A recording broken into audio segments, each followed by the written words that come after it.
Mwakio, please speak, and then Madam Goddess and Min Jaden and Unspoken. I am sorry to say in this court, Alego is a big hypocrite. Yeye ndo alileta Pandora box ya Rachael. How Rachael used to mistreat the late Otuoma. May his soul rest in peace. Now anataka ku clear her name on this court. Shame on you, Alego baby.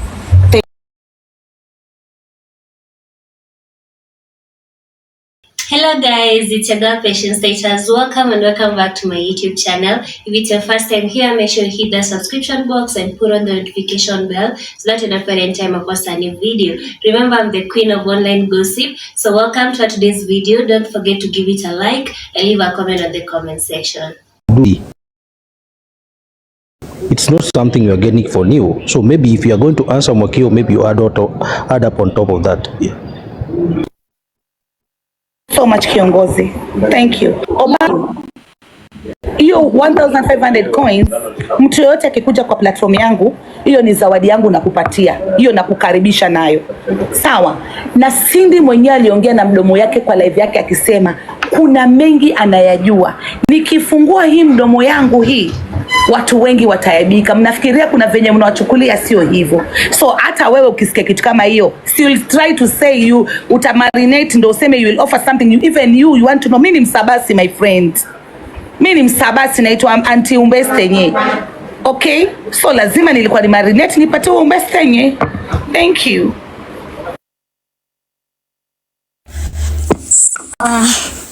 Is there anyone else? Senior Counsel Goldie, you're joining us. I'm sure you are listening from down there. Thank you, Ahona. In fact, I've been listening, I've been following this case very keenly, and I'm happy that this case was brought here today because of what is happening in this platform. In fact, I should thank the council for the way they have been examining Auntie Mwakio. Auntie Mwakio sasa, the way they have been Yes, the way they have been examining, there is something we've learned that we didn't know. Obvious, tumekuwa tukipiga Mwakio vita because of the propaganda or because of the misunderstanding ambayo imekuwepo. But through this court, there is something we've learned. Na I think mpiga Mwakio na saizi amemuelewa. Obvious, there is a question ambao tumekuwa tukiuliza. Mbona Mwakio ana vita na Rachael? Mwakio amejibu akasema she appreciates so much what Rachael has been doing. Obvious, anybody mwenye hawezi ku appreciate kwamba Rachael has done so much, that person is abnormal. And the fact that Mwakio has put it very clear, akasema kazi ambayo Rachael anafanya, honestly, she deserves her flowers. That one ni ongera. But now we have the issue. Mwakio mbona anatetezi hizi za Rachael?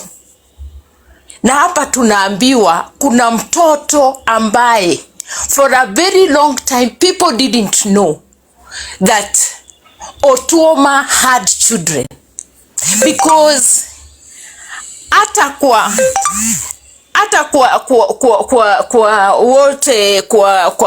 kwa maojiano ambao Rachael alikuanga nayo, tulikuwa tunajua Otuoma hana mtoto. So this time when people realized that there was this kid, ndio I think hapo ndio Mwakio alianza kuuliza maswali, kimbari came. Na sasa hapa tumeelewa kwamba vita ambazo Mwakio wako nayo na Rachael ni kwa sababu ya Kimberly, kwamba Kimberly hakupewa nafasi ya kumwona baba yake akiwa hai. I think that one has been made clear, and I thank this court for bringing that peace, and I hope from now TikTok sasa tutasikizana, tuone what we can do as TikTokers to help the family. Otherwise I rest my case. Thank you so much. Thank you so much.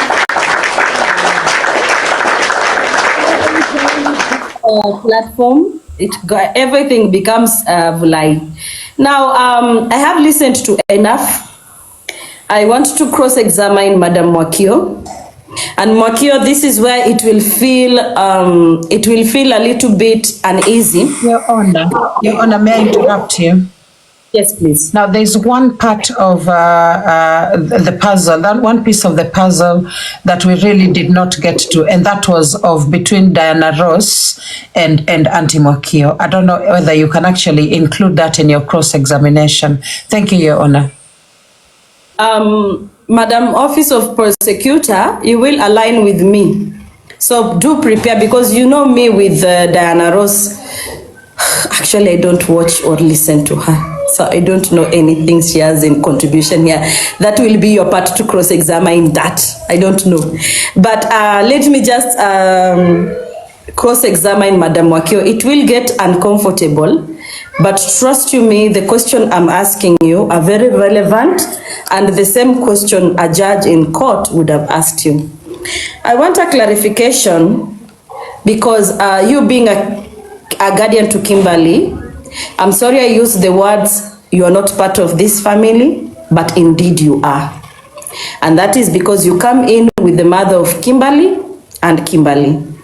I appreciate that. Now, my question is going to be self-explanatory. When you don't understand, uniambie, nitaongea kwa Kiswahili na Kizungu. Did Otuoma know at some point you had taken Kimberly in your custody? Otuoma mwenyewe ndio baba ya mtoto, alijua umemchukua mtoto, ama ama ulimchukua mtoto kama Otuoma amelemewa kuongea? What was the whole, now bring in Otuoma. Thank you, Your Honor. Swali nzuri sana hilo. Wakati nikiwa nimemchukua Kimberly, Otuoma alikuwa hawezi ongea, so mwamuzi wake alikuwa ni Rachael. Asante. Asante sana. Now I want to ask, and I don't know if, anyway, because this matter has come to the public domain, I'm sure we want to understand. I'm ready. Uliza kila kitu. I'm sorry for people requesting for DNA of Kimberly. You have no right whatsoever to request for that DNA. It is only the family, and the family has acknowledged this baby, that they know about her. That is at that. Do not request DNA test of this child, because Otuoma never questioned his paternity about Kimberly. So tuachane na DNA kwanza. Nataka nirudi nyuma kidogo, Madam Mwakio, kwa sababu unaelewa hii familia zaidi yangu. Huyu mama ya Kimberly na Otuoma, according to what mama ya Kimberly has shared with you, were they at one point married with a marriage certificate or what?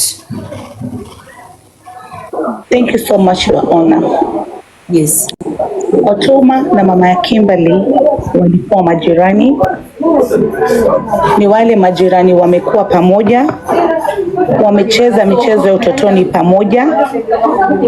Kwa kina Otuoma kukikosa chumvi, wanaweza enda kwa mama Kimberly wakachukua chumvi. Kwa kina mama Kimberly wakikosa chumvi, wanaenda kuchukua chumvi kwa kina Otuoma.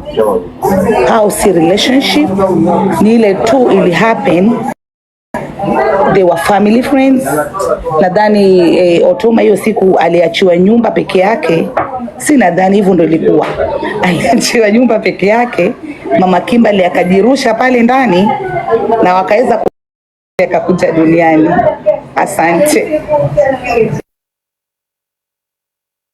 Thank you so much. Kwa hivyo Madam Rachael, tuseme in adult life of in a more matured adult life of Otuoma. She is legally married to Otuoma. Might you have that information, Mwakio? Yes, I do. They are married with a marriage certificate? Yes, I do, Your Honor.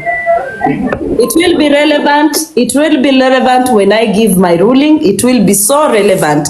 Now, I want Madam Prosecutor ask cross-examine in regards of Diana. What was that?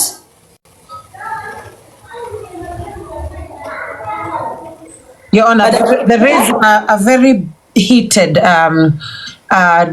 should I say, argument going on between Madam Mwakio and Madam Diana Ross.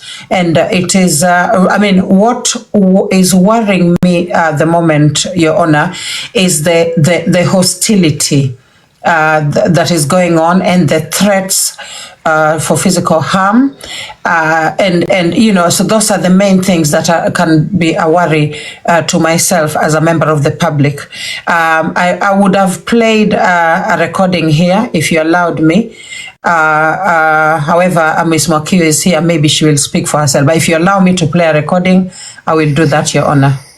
I will allow you to play a recording on that. I actually am eager to hear the recording on that because I don't know what happens with Diana Ross outside there. Before the recording comes in, I had a question that skipped my mind from Madam Mwakio. Madam Mwakio. Your Honor. Having that you are the guardian of Kimberly, and I do understand by now, she might have learned that her father is no more, right? And I know you're comforting her, or maybe she might not have learned. We tend to respect that from you. Having given that you are the guardian of Kimberly, I want to ask you a question. Kimberly, all these 5 years that Otuoma has been sick, Kimberly has been only hearing it and seeing in the internet, or at some point, how is she? She's aware of her father being sick, right? Did she at one point ever have that conversation with you as a mother figure to her? Yeah, that's why, Your Honor, I was saying, I felt Kimberly big time because she was asking me and pleading me, Auntie, si unifanyie tu bidii niweze kumwona dadi wangu, nimuongeleshe tu nimsalimie. Hata there was a time birthday yake alikuja nikamuuliza una wish nini kwa birthday yako, and I was on live, and this is what Kimberly said. I wish my dad all the best. Naomba Mwenyezi Mungu aweze kumponya na niweze nimuone nimsalimie. Juzi tu. So I've been talking to her, and when I told her the news that the dad is normal, she asked me twice. And this is what she said. Auntie, ni uongo. Niambie ukweli. Ni uongo. My dad yuko. Ni uongo. Alilia kwa uchungu. Kidogo. Alilia kwa uchungu kwa sababu hakuamini. Na it took hours na ilibidi nimpeleke kwa bedroom aende akaongee na mamake, sasa mamake mzazi, na waliongea kama 2 hours na ndo aliweza come into terms na akakubali the father is normal. Thank you.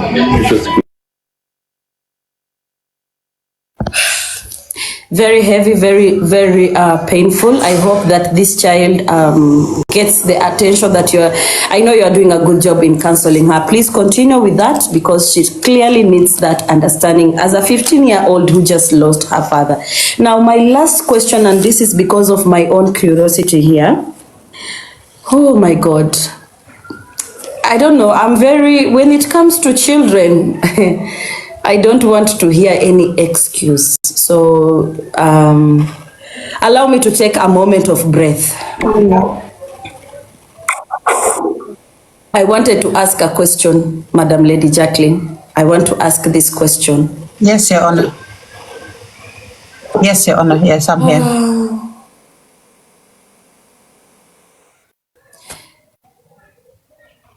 Lady Mwakio, Madam Mwakio, given that you have joined this family, how? Okay, fine. Let me just ask it, please. I'm not asking it for my personal, to cause fuel, but let me just ask it because I cannot be limited here. Let me ask you, Madam Mwakio, the mother of Otuoma. Did the mother of Otuoma ever get a chance to be with her son when he was sick in these 5 years? Your Honor, I don't think I'm capable of answering that question because nikijibu itakuwa ni kama uzushi.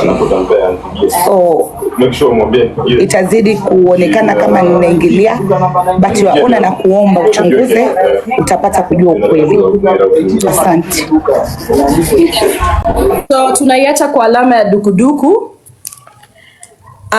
Na the reason nimeuliza swali ile, nilikuwa napenda nielewe kama bi hakimu mkuu kwenye hii koti, kunaweza kuwa na familia ingine ama damu ya Otuoma ambaye haikumuona Otuoma akiwa mgonjwa. I ask that because it is very important to understand if Otuoma was, he was not able to talk. Was he ever separated from people who meant a lot? Because I'm sure.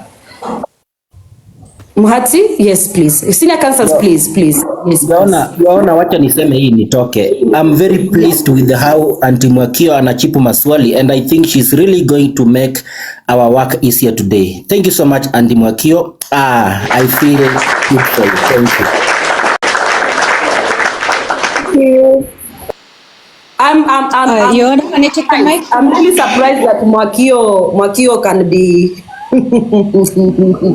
humble.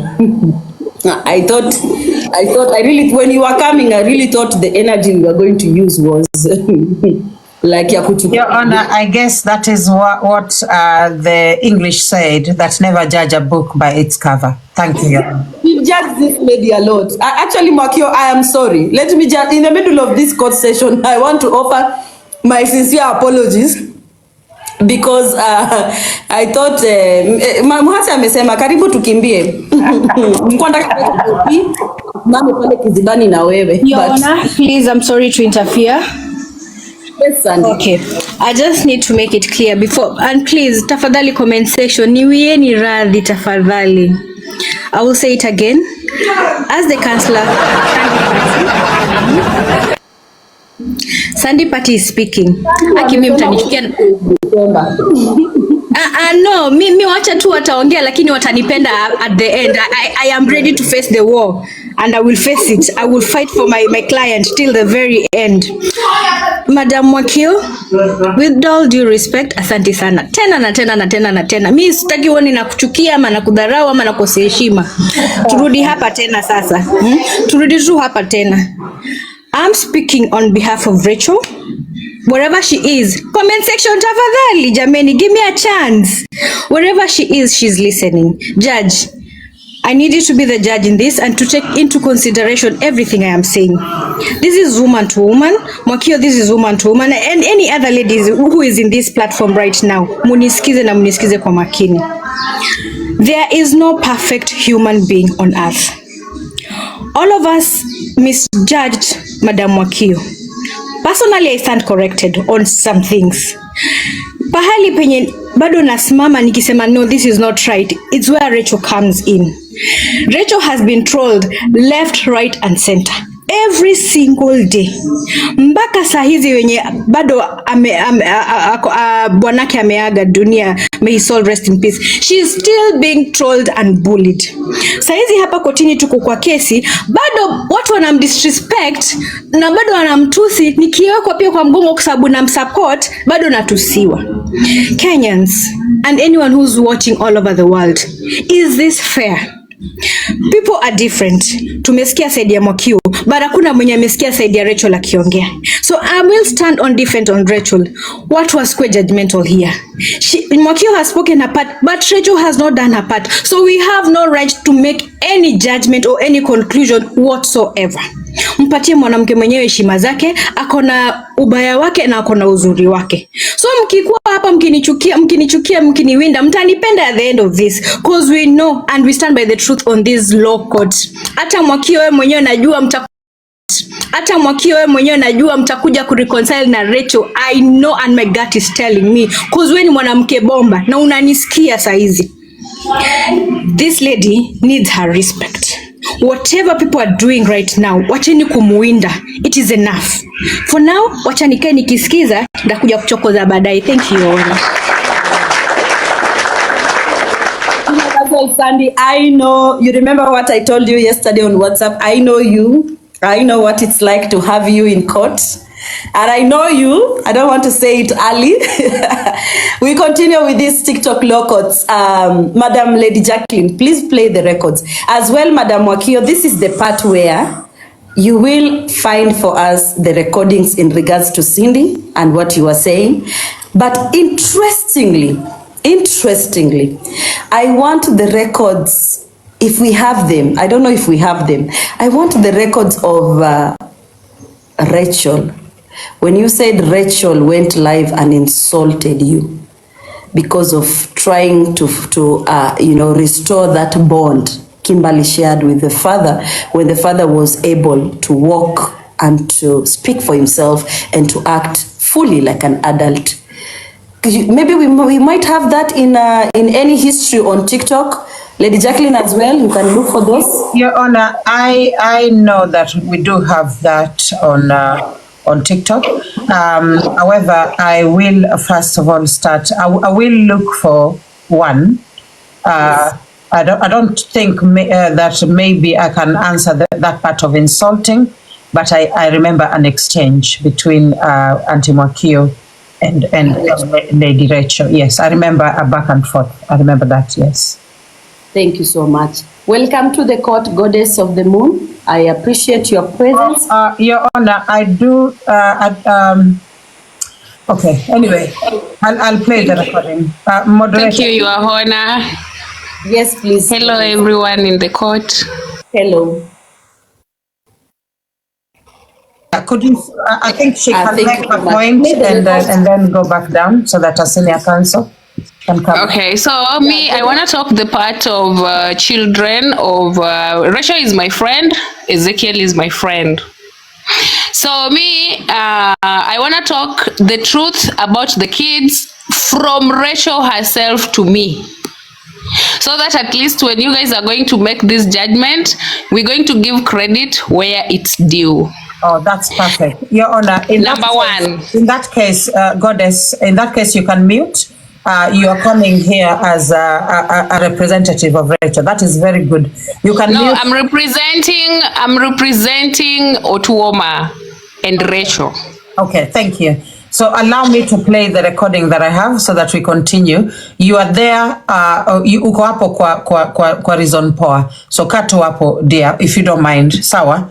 Goddess, please, you're welcome. Play the record and then Goddess will speak. Thank you so much, Your Honor. So I will now play the records. Stop pretending here. Ati mnasema family iko at peace. Kama family iko at peace, Marieta ni nani? Anatupigia kelele hapa kwa platform kwa nini? Huyo Marieta Koth. Marieta Koth, let me address you. Because wewe Marieta uliamua kuzaa quote and quote na Otuoma. Hata hatuna makaratasi ya kuprove mlizaa na Otuoma. Hatujaona, kwa hivyo wacha kutupigia kelele. Kitu yenza kukuambia ni hii. Marieta wewe hautabuli Rachael. Mimi nitakubuli personally. My next live ninaweka picha yako na ya bwana yako, nitakubuli. Kwa sababu umekuwa ukitumia Mwakio kubuli Rachael Otuoma. Na uko married, you are married, uko na bwana yako. Wewe ukienda kuoleka na bwana yako, huyo bwana yako si achunge mtoto wako. Kwani wewe mtoto wako, kwani ulienda huko ukaachia Otuoma mtoto? Si ulienda kuoleka? Kwani mbona bwanako asichunge mtoto? Ala? Mtoto si anafaa kuchungwa na familia. And let me tell you, if you continue your nonsense, mimi personally, I am going to lobby with women. Siitishangi mchango mimi. Nimesema wanawake wenye wana support Rachael, tufai kujitokeza, tutoe 150,000, tupeleke Marieta kotini for neglect. Ako na mtoto ambaye ako na 14 years, lakini ameweka mtoto kwa nyumba ya Mwakio ambaye ni mlevi, drug addict, anafanya mambo mabaya ya kingono na anatusi na anakuja mpaka uchi kwa platform. Na mtoto wake is exposed to that. That is what we need to do. Those women who believe so much in the protection of Rachael, we need to make sure we put Marietta in her place legally.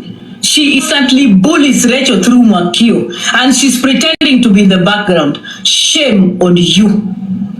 Au tutakuacha. Don't think that you are going to be safe. Sisi, we are not going to be dealing with Mwakio. Ni wewe ndio tunakukujia. Wewe Marietta, wewe ni mama mzazi. You are not taking care of your child. Unakuja hapa unatumia mtoto wako kama bait ili mpate mchango. Mwizi, cartel. Unatumia mtoto wako kwa mchango.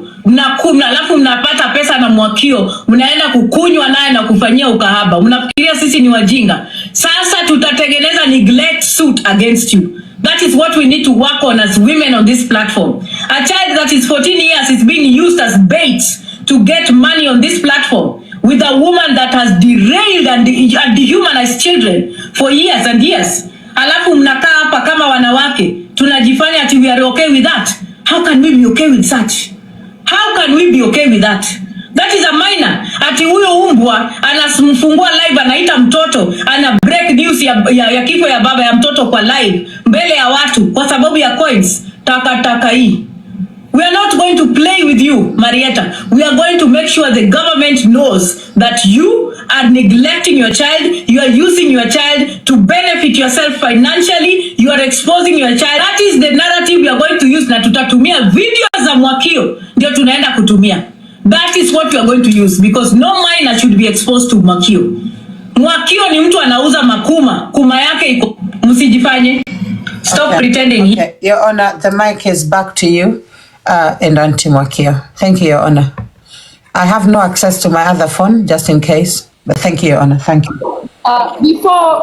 Before Auntie Mwakio you speak, you've listened to that.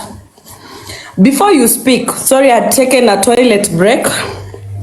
We are all human at the end of the day. Before you speak, I regret to announce to the academic dwarf right now that there is no case she has against Marietta. There is absolutely no case in the law of Kenya that she can build.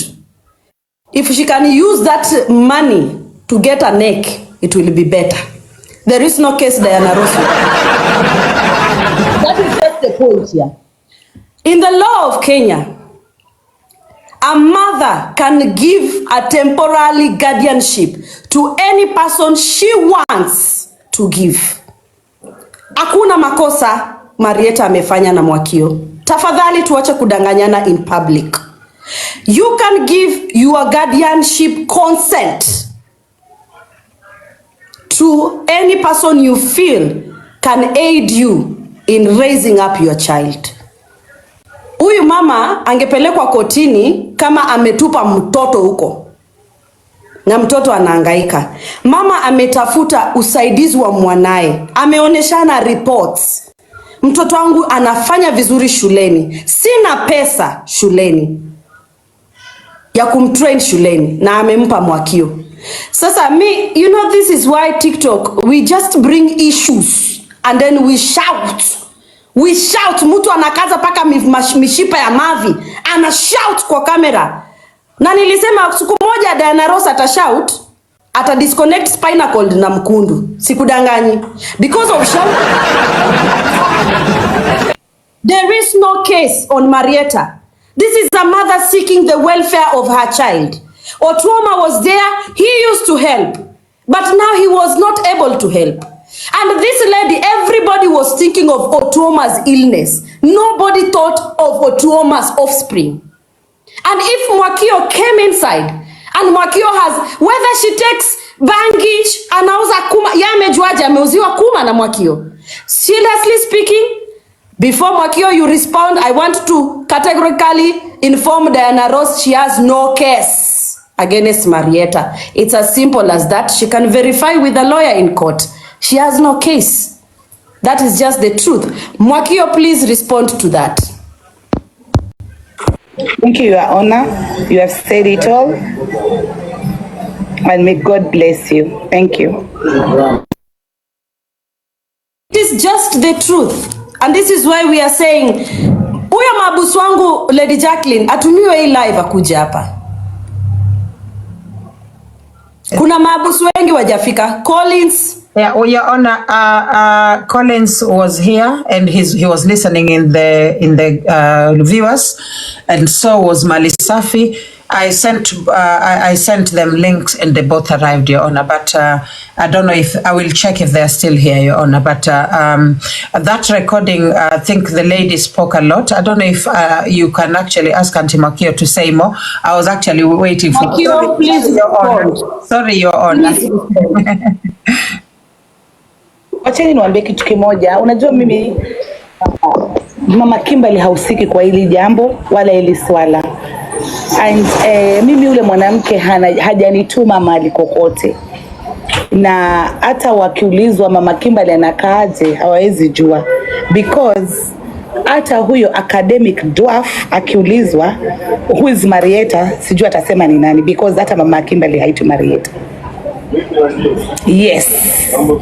So mimi hata sijui anapiga kelele ya nini, ameenda kubandika mtu jina Marieta sijui Okot ndo aongee. Si ako in good terms na Rachael. Amulize Mama Kimberly anaitwa nani? Acha kuongea vitu zenye ambazo haelewi. So acha kuekelea mwa watu. Yeye hata hapigani chochote. Nimewambia wao walikuwa wanacheza michezo ya utotoni ika happen. So yeye haizi shindana na mwanamke mwenye ambaye ako na cheti cha ndoa. Asante. Umeuliza mchango yoyote kwa mtoto wa Otuoma?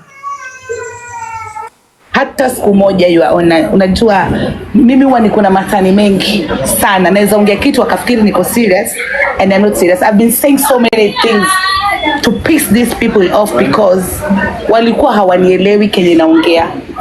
So I used to trigger them. Na kuna mahali nimesema nimeweka mchango wa mtoto Otuoma na sijawahi na wala sitawahi, not unless otherwise, but not at the moment. Thank you, Your Honor. I can see some people, as usual, some people are confused a little bit. I am not being biased. I just say what exactly is in the law when it comes to children. Right? When you have a consent from either party, it is either the mother, it is either the father, and you've gained that guardianship. Do you understand? There is nothing nobody can charge you in court of law. There is nothing nobody can charge the mother as negligent. Parents are allowed to seek what is best for their children. And if what was best for the children, for the child called Kimberly was Madam Mwakio, there is no case Diana Ross is going to file on child negligence. Number one, child negligence is if Kimberly does not have school fees, food, shelter, or clothes. Do you understand? Now she has everything to Mwakio. From Mwakio. Now she has everything. Mwakio is in a good relationship with the mother of the child. And sadly, if Otuoma was still with us, I am sure Otuoma will give Mwakio her flowers. Because now I want to understand, why did Madam, whoever Mama Kimberly is called, why did Mama Kimberly give you the custody and not the grandmother of Otuoma? Perhaps it is because of the living condition and the, financially short-changed way of in the family, now that Otuoma was no longer able to cater for his extended family, which is his mother and whatever relatives are there. So you cannot claim child negligence here. Child negligence is when the child does not get anything. It's just common sense. When I say she's an academic wife, I mean it in a lighter note, and because she does not understand the law. Not everything is about I will sue you. What are you suing is exactly what you should ask yourself. Now we move on from that. The judge can never be biased. Please respect and also trust the integrity of TikTok law courts, because we will never take side with everyone who comes here on TikTok law courts. We do not take sides. The judge giving the opinion, does not in any way say I approve Madam Mwakio to insult or to troll Rachael. Never. If anything, I want to be the first person that sees today it comes to an end. And that is why I asked you, Madam Mwakio. Yeah. And I told you from a sister, sometimes we outside, we cannot listen to you because of the nature of shouting and always being angry on camera. But if today you've learned something, if you continue to be this kind of person, Madam Mwakio, I promise you that I will be coming to your life. Sometimes me myself, I'm scared. Now I don't know what is going to happen or what is going to be said. But at the end of the day, we are here because we are a fair court. Now, if your favorite has a lot of accusations that are coming up, I'm sorry, it will be uncomfortable for you people, but let us say that. I've got the recording, Your Honor. I've got the recording. Yes, please. I've got the recording that you wanted, Your Honor. Thank you. Please, can we play that? Thank you. Thank you, Your Honor. Do you know what they're portraying now? No. Sikiza tu kwanza, sikiza kipati yangu. Nonsense to me. Sikiza kwanza, nisikize kwanza tu dakika moja. Unaleta ni kama, me, I have no business there. Business ya huyo mama na mtoto, it's between yeye na Otuoma, not me. Not me. Business yangu ni Otuoma, taking care of him.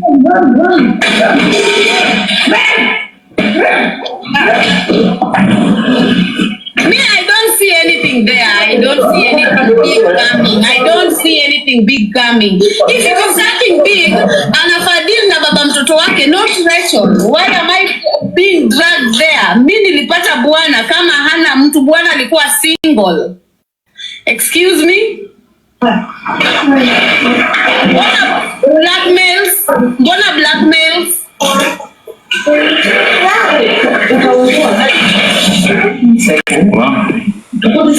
Guys, like I said, I went there with good intention, but Yeah. It's all finished Madam now. Prosecutor, you will start this recording from the start. I want to just understand quickly. Who is the lady talking? I can hear Big Daddy. Who is the people talking? Oh, that's Rachael Otuoma, Your Honor. You wanted me to play the recording of Rachael Otuoma. Please play it from the start. Please play it from the start. Right.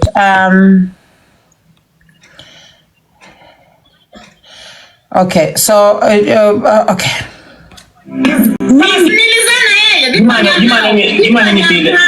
Big Daddy. do you know what they're portraying now? No. Nisikize kwanza tu dakika moja. Unaleta ni kama, me, I have no business there. Business ya huyo mama na mtoto, it's between yeye na Otuoma, not me. Not me. Business yangu ni Otuoma, taking care of him.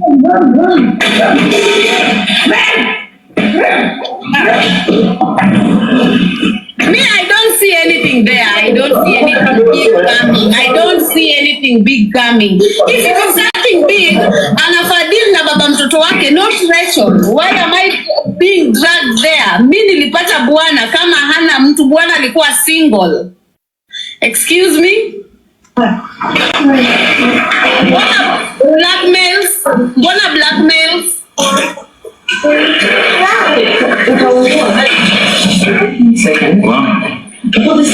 Guys, Mimi, I'm speechless. Like I said, I went there with good intention, but you know, I know these people. There are people that can drain your energy with. Hakuna energy yoyote ina drain. I'm okay.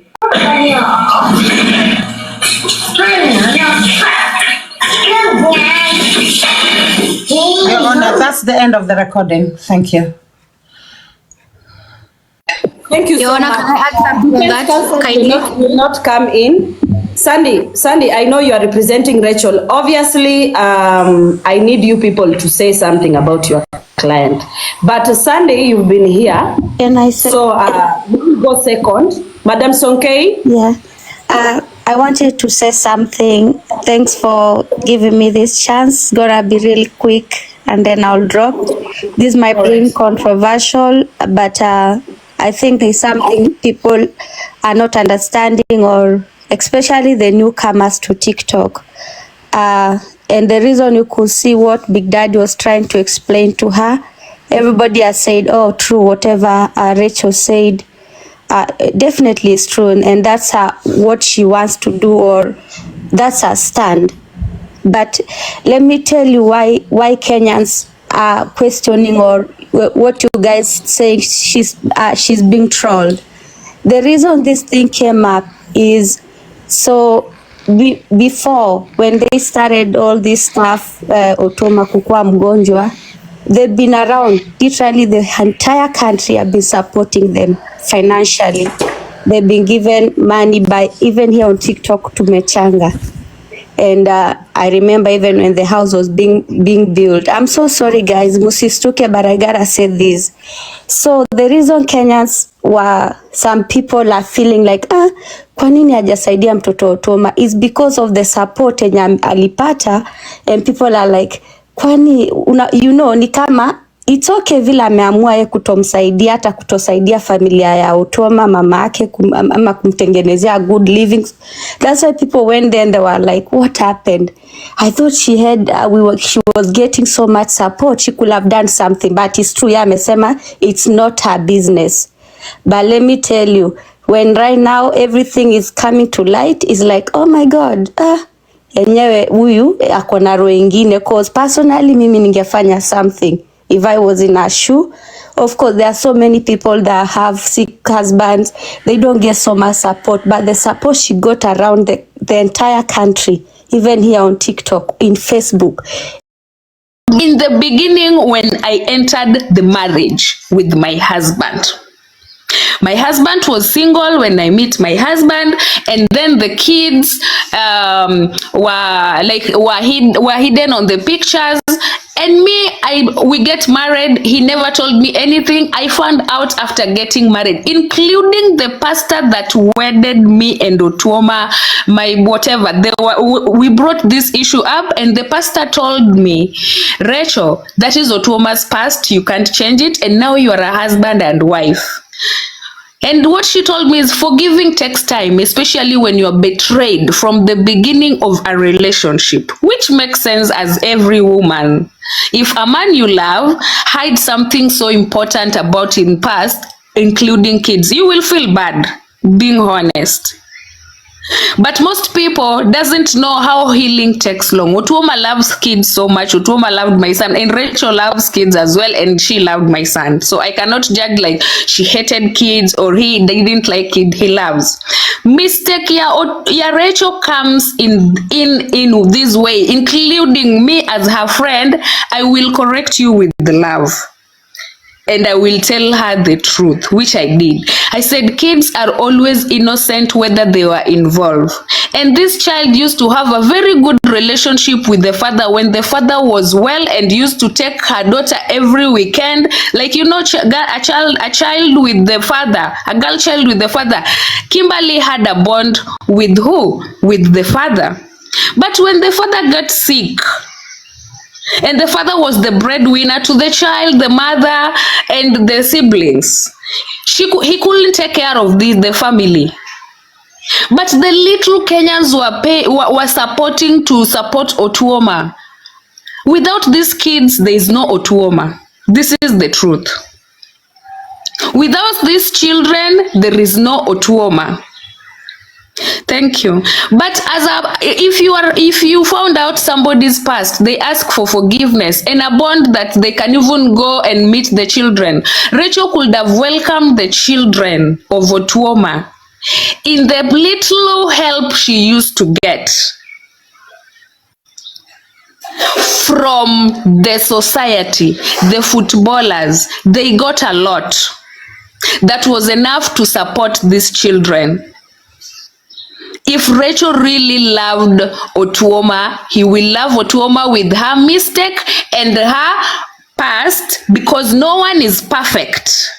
And the mistake was done, whether Otieno made a mistake or Otuoma made a mistake on his past. These children were already involved. Let's not forget the rights of these children when we also give Rachael her flowers. The truth is Rachael failed these children as their stepmother, the husband to the wife to their father, because the father never married their parents. So Rachael should have brought this love and this connection. I was so disappointed when I had like nobody should not come to my house bringing children to see the father. That is something a mother can never brought out. No matter how much you hate your co-wives or any, the kids are innocent. And I remember, to be honest, when Otuoma saw my son, and even if you watch the videos of them together, Otuoma cried painfully. And now when I saw Kimberly's picture, I think my son reminded Otuoma of her daughter, because they are same height. Not same age, but same height. So when I saw how Otuoma loved my son so much, I also brought this topic to Rachael. I said, Rachael, you guys should think of even doing what? Doing surrogating, whatever. We will even contribute to get that. So this love that I saw that Otuoma showed kids. What is 1 minute? 1 minute. Yeah. When Otuoma saw your child and he cried, right? He cried so much. Was Otuoma sick at that point, or he was not sick yet? Yeah, he was sick at that point and helpless. There's nothing he couldn't do. But he really cried a very painful cry. He could not talk. He could just cry. Yeah, he cried, and even to put her on the car, he holds me tight. And my son crying. So that made me felt if Otuoma had to see her children, there was a joy that would have come with it. And Rachael was there as a witness, and some people were there as well, and they are here on TikTok. So Mimi, that is the part, because right now Otuoma could not make decisions or could not take care of these children. If you took the responsibility of taking Otuoma, you could have also taken the responsibility of Otuoma as well. When you get the help from society, not from your salary. This is now the fact. Because those kids, unless you are not a mom, Mimi, I will tell you, those kids, Rachael would have got their blessings. So maybe the world, we should give Rachael, Ali took care of Otuoma. But Otuoma ameenda akilala cause amefeel amedisappoint mamake, watoto wake na marafiki zake, na yani amefeel even fail himself because he couldn't stand up for really what we really don't know what Otuoma really wanted deep down, because he can't unchange his past. So Mimi, what I will say, advice for friends who tells you, oh, those kids are not your kids. Those kids are your kids, especially if God has not blessed you with a kid, with the man you claim you love. Those are your kids. If you love a chicken, you love it with all the ingredients inside. So you cannot tell us that if somebody is asking something, even that house where Otuoma is a home to her kids or his kids. Because home is where Otuoma is. And Otuoma's home is where Rachael is. So you cannot separate these two, this fact. So whenever we are saying, oh, these kids, you want to take them, these kids are the next generation to Otuoma. Otuoma might have not brought the kids up because he didn't have that voice to. But the fact that he used to help those kids when he was on his feet should at least make you think twice about these kids when Otuoma would be on his feet right now, right this moment. If Otuoma neglected his kids when he was on his feet, you have a right to say that the mother neglected or Otuoma neglected, you want to arrest the mother. Otuoma loved the children. When he was in his feet, he takes care of those children.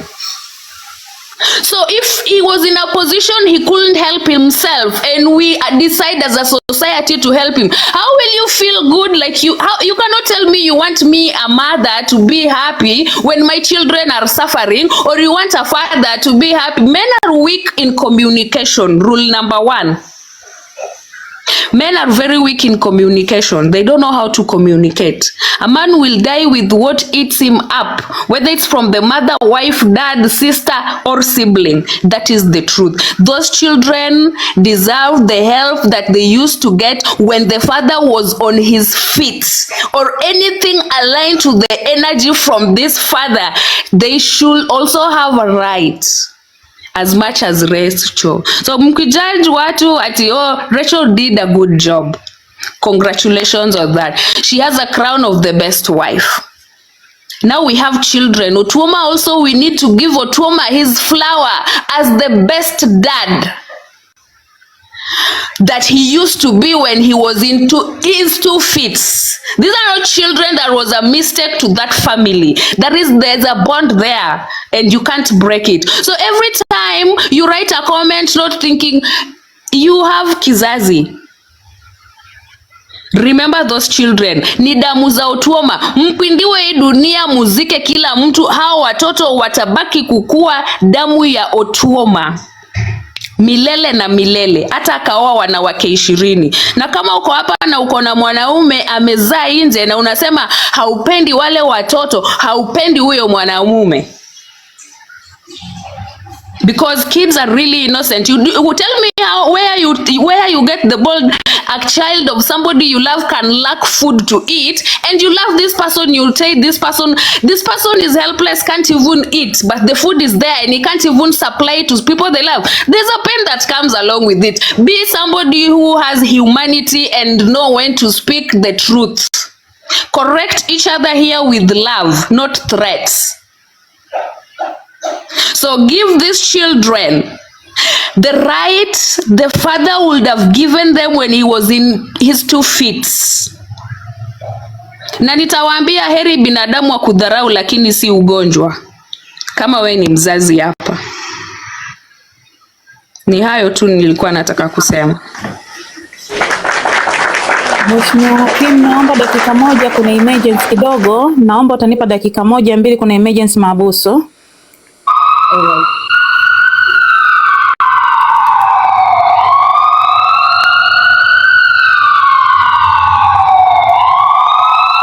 Samani kidogo, tumeita ambulance. Samani kidogo, naomba ni mute kidogo.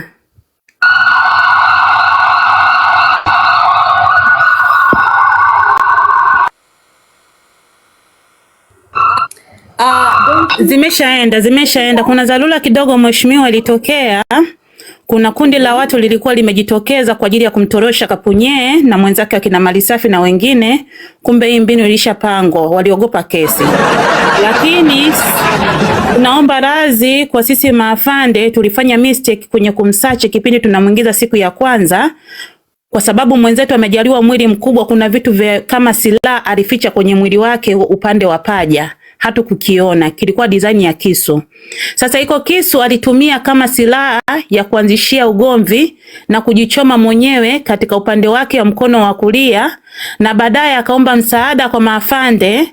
Kuna afande mmoja, Mheshimiwa Pascal Nyimo, akafungua sero yake na kumpa msaada na akamwataki kwa kumkalia kwenye kolomeo.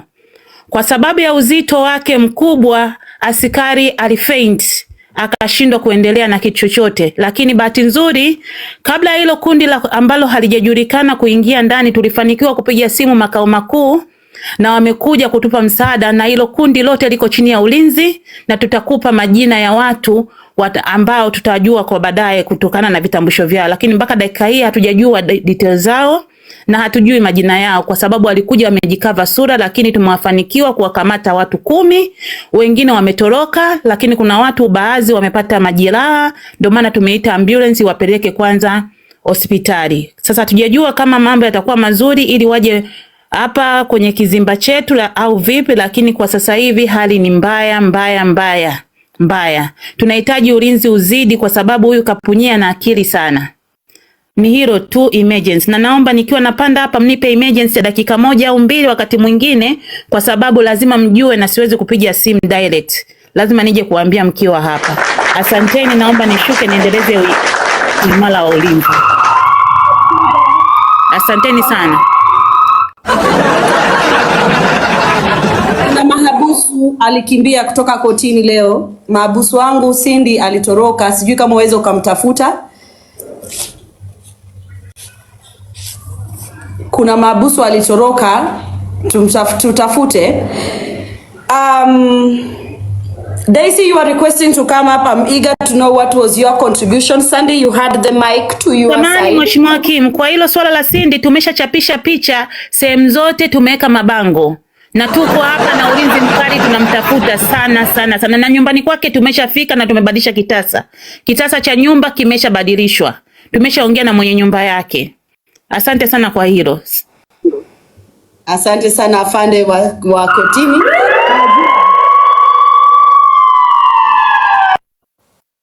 Afande ameondoka kwenda kumleta mahabusu na mahabusu wengine ambao wametoroka. Kama mlivyosikia Kapunye escape, amefanya prison break, anatafutwa na tunatumai tutampata. Sandy had the mic. And Sandy, I want you to take this mic now, quickly before Daisy does. But I want to ask a question here. I want to ask a question to everyone in this courtroom. I'm a single mother of a 7-year-old daughter. I'm looking forward to getting married in the next 2 years, 1 year, in fact, as quicker as it can be. Now, I get married in a court and I have my child back at home with my parents. And in my marriage, everything is lovely. Sometimes I go to my parents' house, I take my child, and I bring her to my home where I share with my husband. Unfortunately, I have an accident and I become disabled. And then my husband is caring for me. And when he is caring for me, I cannot speak, I cannot walk, I cannot do anything, not even going to the toilet. My husband tells my daughter that she cannot see me, she cannot step foot in our house, and unfortunately I have died.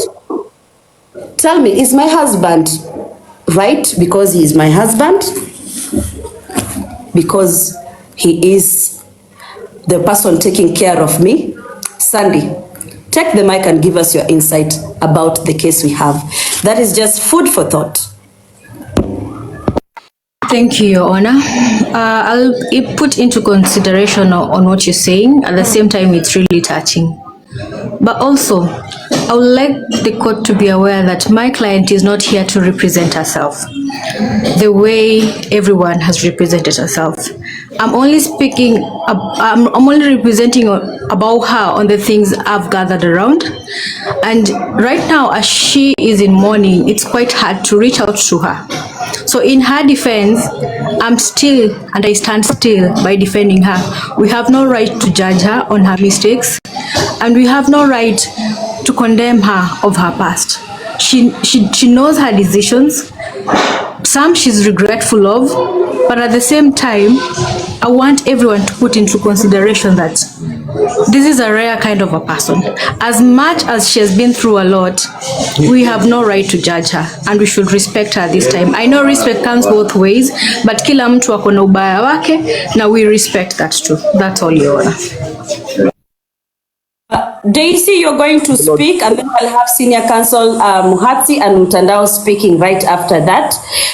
Thank you for being patient. Madam Lady Jacqueline, I do give a directive that you find the videos where Mwakio was trolling Rachael, because we've heard about Rachael, we've had Rachael already. Let's find Mwakio trolling Rachael. 1 or 2 videos, it's okay with me.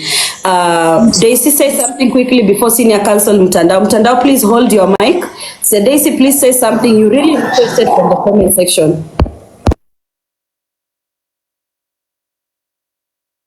Good afternoon, Your Honor. My name is Daisy, or you can call me Kakai, and I'm representing Rachael Otuoma, but from the place of the public. And also, I would like to take this opportunity to send my heartfelt condolences to Rachael Otuoma and the entire family and everyone who's mourning, including also his daughter and anyone closely associated. I may have difficulties expressing myself in Swahili, but I will try to mix, so please kindly be patient with me. So, Your Honor, mine is not pretty much like making a contribution, but I have a few questions for Madam Mwakio. In as much as, Your Honor, we are in court and we're trying to kind of somewhat represent the law, we also need to take in account some of the legal perspective of guardianship, adoption, and everything else that comes with the nature of the relationship that Ms. Mwakio has with the daughter of Otuoma. So nataka kuuliza, so let me make it easy. Nataka kuuliza Mwakio a few questions. Ms. Mwakio, I don't know if you're here.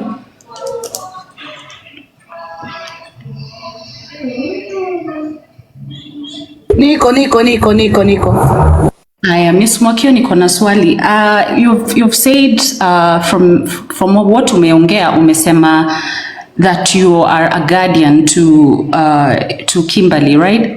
So question yangu is that, do you have legal documents to prove this?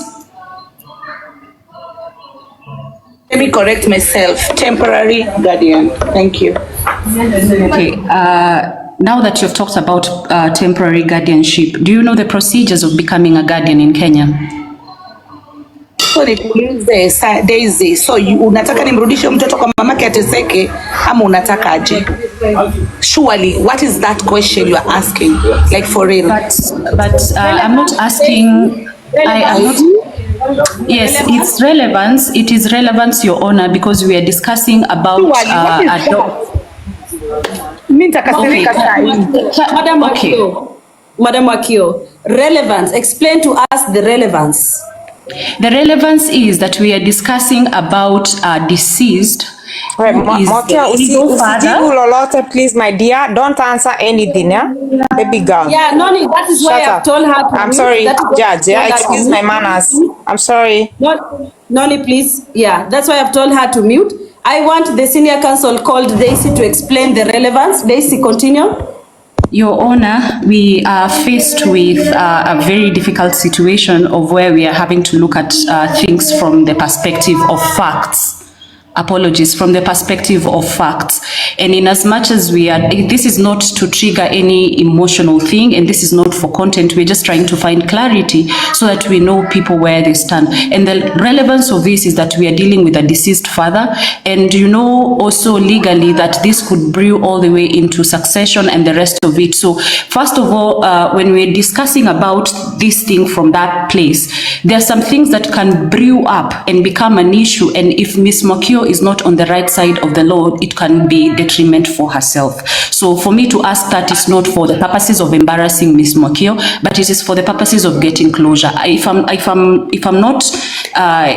this is not relevant to everyone, then I may beg to leave the court, because then I cannot see the point of continuing if I feel like I am not able to, discuss freely, some of the things that are very important legally.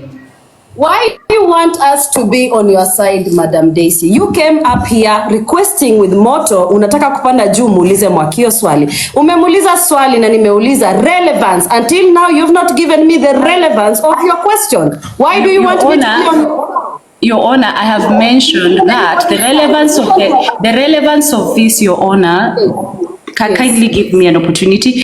The relevance of this is to establish the legality of the guardianship, because the matter, as what we have heard from the recording of Rachael, is that she does not want to be involved in the side of the child. Now, following it up from the basis of the legal, this is a father who has died.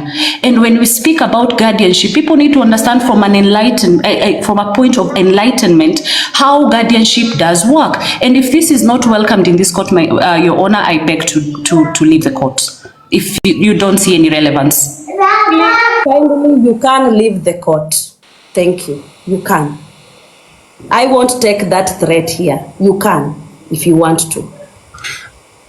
Your Honor, I did not threat the court. I have the right to ask you a question.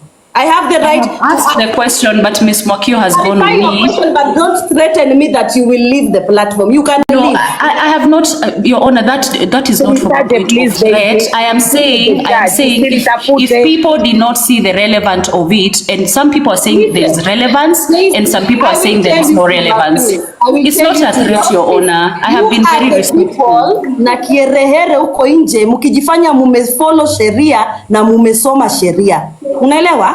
But Your Honor, you have not even been given an opportunity to explain. And my issue with you is that you do not understand where Kimberly is. What have you done for Kimberly? Why are you questioning the guardianship here? Were you the mother? When third parties come here and ask, how are you taking care of this child? How are you doing this? Where were you before that guardianship was given? What right do you think? But we are asking based on what has been presented to us. I am not standing here because I know facts. We are asking questions. Let me tell you why I'm Is it a problem if I ask? Did I ask a long question, Your Honor? You are irrelevant right now. Okay, it's okay, Your Honor. Then I beg to leave the court, Your Honor. I beg to leave the court, Your Honor. My irrelevance is very clear, Your Honor. But at the same time, I don't know why people are going off on me, and I'm just asked a simple question.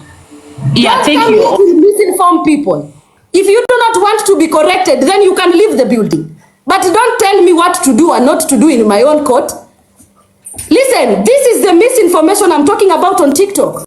People bring propaganda, porojo, this and that, and it becomes an issue. But ukiangalia sana, hakuna kitu anaongea. Now, to be fair in this court, to be fair, I want to read the law here and listen to me and listen from today.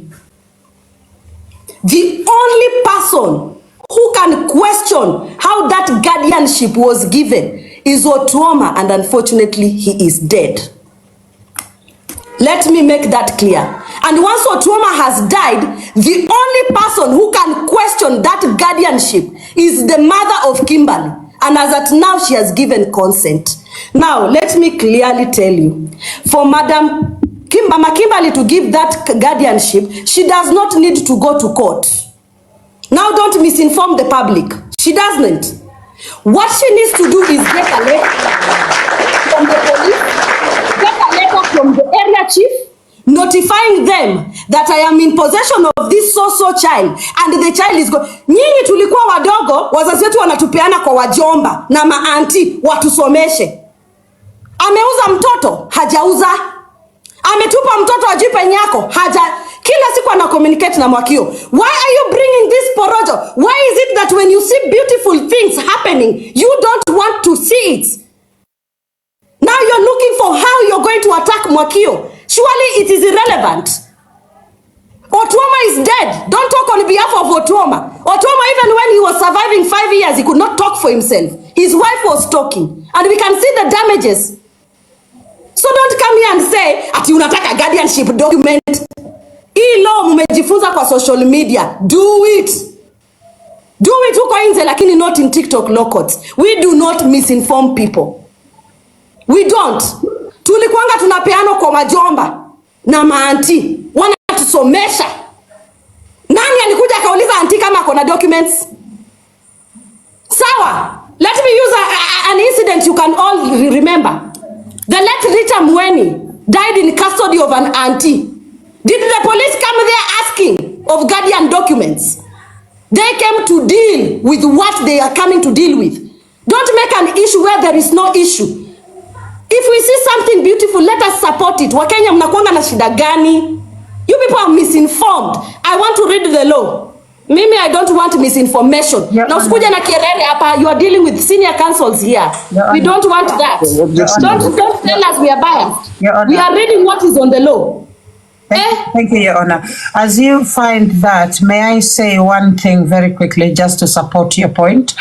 Now, I'm going to give an anecdote from what was so-called the first world, the global north, that is the United Kingdom.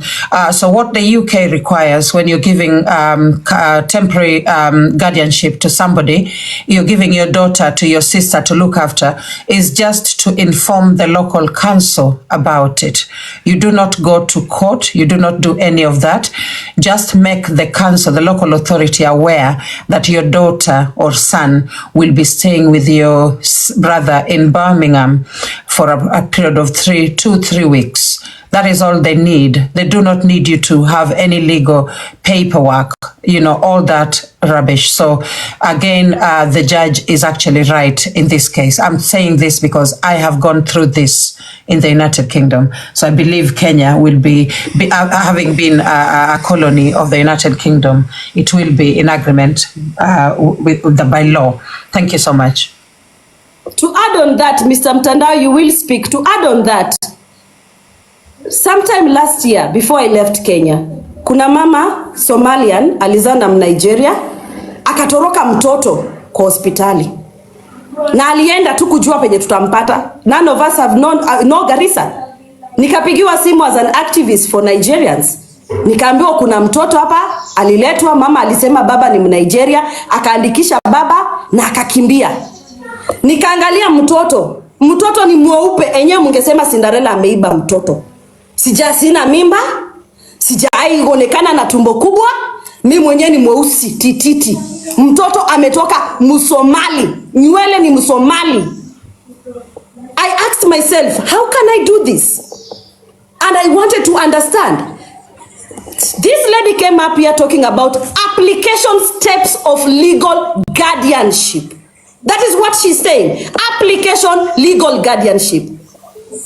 That was not on my case. I was a well-wisher who came and said, I can do this until the police can locate the mother. I can't do this. Na nilipelekwa step by step. Documents zikachukuliwa, nikaangaliwa. Nikapelekwa Kasarani children, kuna place ingine ya children. Nika sign, nikasema niko na mtoto temporarily. Mamake alitoroka. From there, I raised this child until the child was 7 months.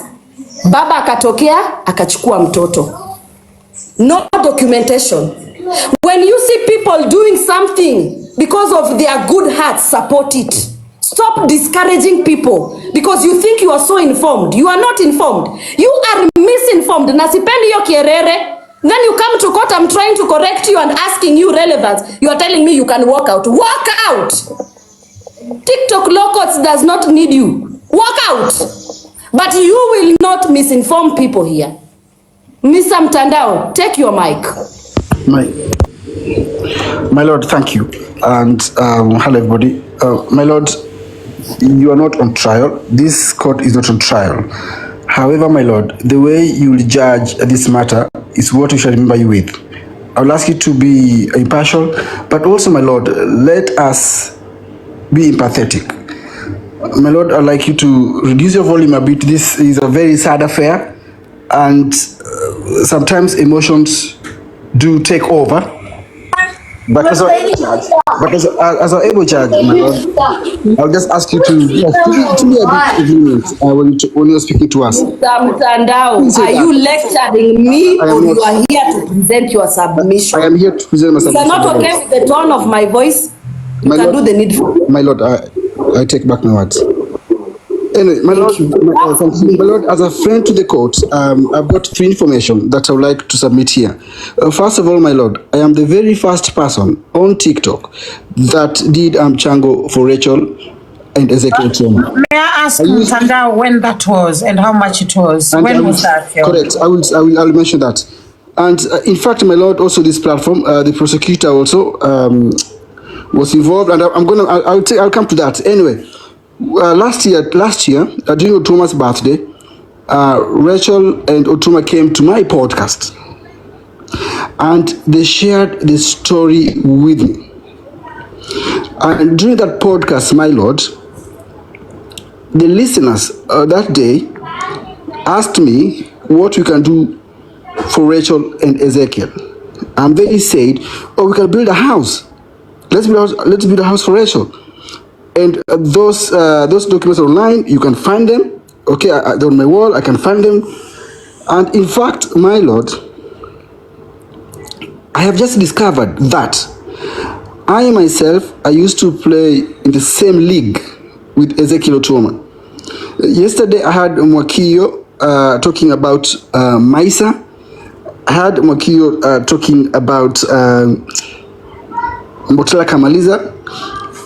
And I discovered, when Mwakio was talking about that, somebody found me online and talked to me about all these things. I'm like, goodness me. So Otuoma and I, we played the same league, but I don't know how we never met. So in fact, Otuoma used to be called Rooney, pale mtaani, Mbotela. Okay, and Rooney was a very, very talented footballer and also very famous. Rachael was a wag. When I say wag, is wife or girlfriend of footballer. Yes, I wanted to clarify that for the court, Your Honor. WAGs in the United Kingdom are actually very respected mini celebrities, Your Honor. And also, Rachael's a very young girl, my lord. Okay? Now, without Mwakio, or my lord, I can assure you that Kimberly was forgotten. In fact, Mwakio is being referred at Otuoma'S family as Yulem's Chana Mombasa. Okay, without this information I have, and I had Mwakio talk about yesterday. That's what I'm talking about right now. I do not know whether the court has whether this has been revealed, but I'm talking from information from those people that they know how what's happening at Pale Mbotela. Now, my lord, this case is not exceptional because we as men, when we have money, when we have fame, we try to go outside. Okay?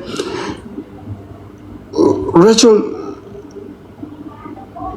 looked after Otuoma, her husband. On my podcast, okay, Rachael mentions how she struggled with Otuoma. Going from India to Uganda to see all these things, my lord, on the records, and people can find them there. Now, Rachael is not exceptional, but Rachael is unique, my lord. Why? As I speak to you right now, Rachael has agreed that both Kimberly and the mother will be part of the burial. This will not have happened without Rachael consenting. So as I speak to you right now, here right now, I speak to you, that at the program of during the funeral, people will see, the world will see Kimberly, the world will see Kimberly's mother. My lord, I would like you as a judge to put caution to TikTok Republic. When we talk about Rachael, when we talk about Ezekiel Otuoma, the family is here listening, the family are watching. So these chaos have really confused the mother of Otuoma.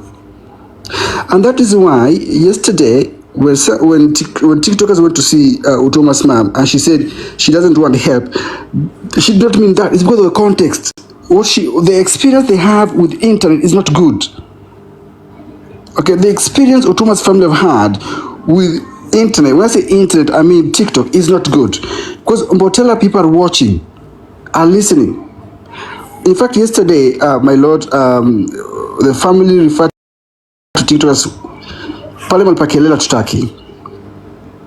And that's why she said she doesn't need help. But the family needs help. Rachael will need our support. Rachael will need our prayers. Rachael will need us to stand with her. At the same time, the Otuoma'S family also would want us to stand with them as well. So as I finish, my lord, again, I'm going to repeat myself because it's very important to this court and for me as well, that Rachael is exceptional. Rachael have agreed for Kimberly to be part of the burial, to be part of the funeral.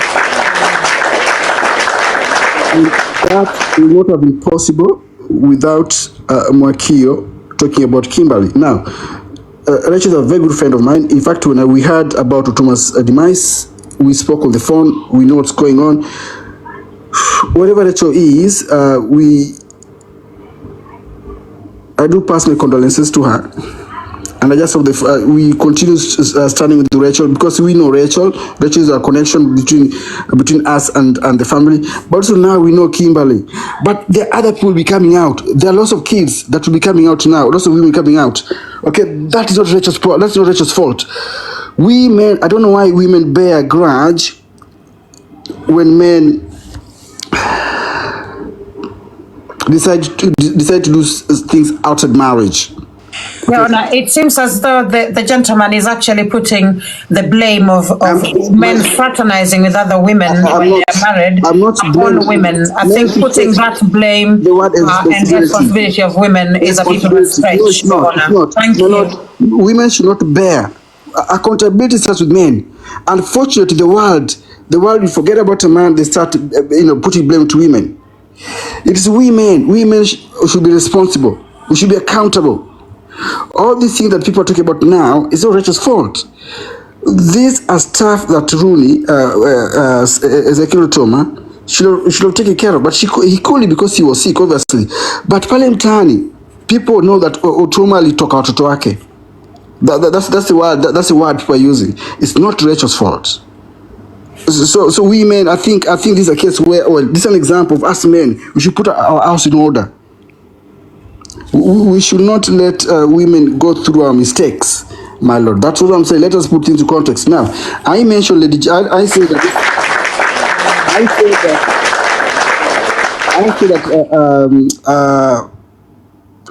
prosecutor, I refer to as Lady Jacqueline, was involved on this triangle. This is how it happened. So when Rachel came to my podcast and the listeners that day decided, let us build Rachel a house. Let us buy Rachel a house.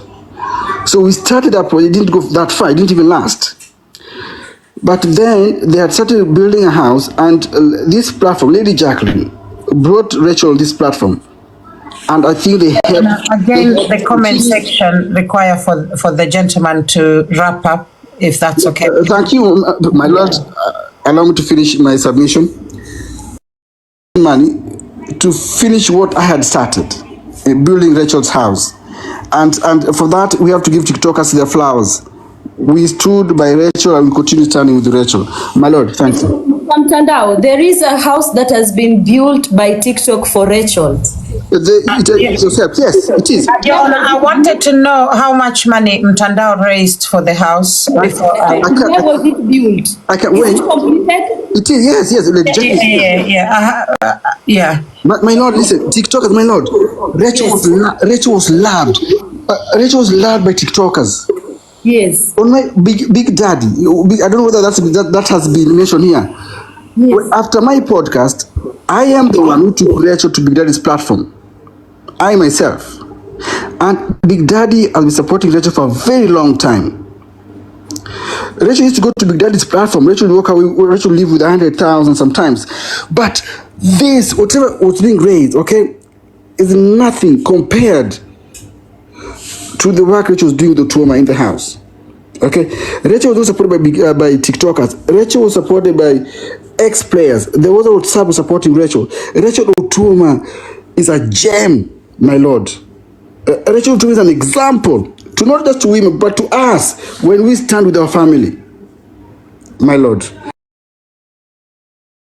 So anyway, the director is asking how much. Your Honor, Felix, you are lying. You are not the first person to start contribution to Otuoma. Second of all, I say that. I said on TikTok. Yes, you are right about house being built, but you are not the person who take part of it. Your Honor, you remember when I brought my client here, Becky, to pay the money? The reason why I defended Becky was because she played a big role on making sure we had followers to contribute to build that house. Stop lying. And that is why I told TikTokers to remember also the good Betty. The first person who brought Otuoma here was a Lego babe. My lord, let me finish, my lord. And we are the first people to do a contribution for food, for care, have for every single thing, and even to pay a rent for 2 years. That is true, my lord. So My lord, stop can I finish? coming here with relevant. My lord. Big Daddy was nowhere to be involved until bullshit began. When Becky built this guy a house with her viewers. So you guys stop taking credit where it doesn't belong. Please. That happened, my lord. That happened. Another part of Otuoma having kids outside marriage, it's lies. Every man has their past. The kid was Otuoma's ujana. Kila mtu ana ujana wake. And being Otuoma angeoa Rachael na mtoto wake, Otuoma angekubali akigonjeka mtoto asikanyage nyumbani. Kwa hivyo stop spreading rumors that are not there. My lord, Becky, so and another thing saying Rachael was loved on TikTok, I would request you to take that back, because Otuoma was loved on TikTok by everybody and in the whole world. My lord, can I finish now, my lord?